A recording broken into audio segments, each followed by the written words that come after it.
పశ్చిమాసియాలో యుద్ధ మేఘాలు ఇప్పట్లో తొలగిపోయేలా కనిపించడం లేదు.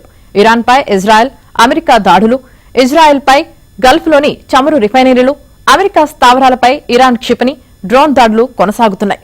తన ప్రమేయం లేకుండా ఇరాన్ కొత్త సుప్రీం లీడర్ను ఎన్నుకుంటే ఊరుకోబోమన్న ట్రంప్ హెచ్చరికలు, కొత్త లీడర్ను నేరుగా టార్గెట్ చేస్తామన్న ఇజ్రాయెల్ హెచ్చరికలను పట్టించుకోకుండా ఇరాన్ నాయకత్వం కొత్త సుప్రీం లీడర్గా ముజ్తబా ఖమేనీని ఎన్నుకుంది.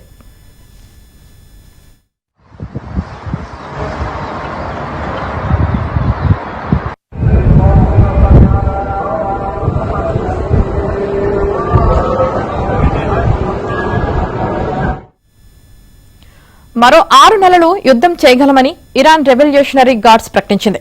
ఇప్పటి వరకు తాము మొదటి, రెండో జనరేషన్ క్షిపణులను మాత్రమే ఉపయోగించామని, ఇక ముందు అత్యాధునిక దీర్ఘశ్రేణి క్షిపణులతో దాడులు చేస్తామని ఇజ్రాయెల్, అమెరికాలను హెచ్చరించింది. ఇక యుద్ధం చాలా వరకు ముగిసిందని ట్రంప్ కామెంట్స్ చేశారు. ముజ్తబా ఖమేనీ స్థానంలో మరో నేతను నియమించేందుకు కూడా అమెరికా ప్రయత్నిస్తుందని చెప్పారు.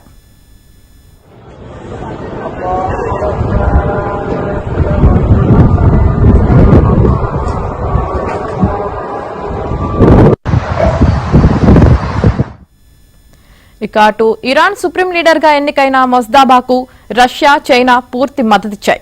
ఇరాన్ తమ విశ్వసనీయ భాగస్వామి అని, ఆ దేశానికి తమ సహకారం కొనసాగుతుందని రష్యా, చైనా వెల్లడించాయి.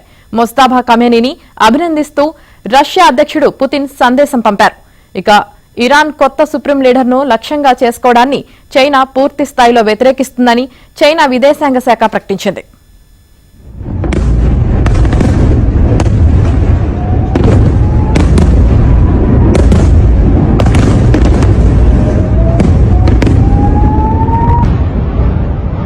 Okay, guys, we got to get off the roof. These are coming down right next to us here. They're coming down. One just about. We got to go inside.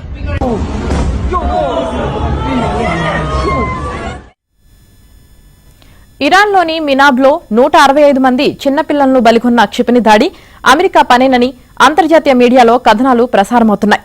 ఆ పాఠశాలపై America Tomahawk క్షిపణి దాడి జరిగిందని Netherlands కేంద్రంగా నడిచే బెల్లింగ్ cat investigative journalism group వెల్లడించింది.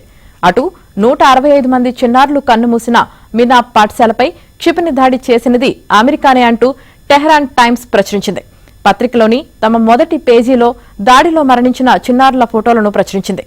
Trump ఒకసారి వీళ్ల కళ్లల్లోకి చూడు అంటూ శీర్షిక పెట్టింది.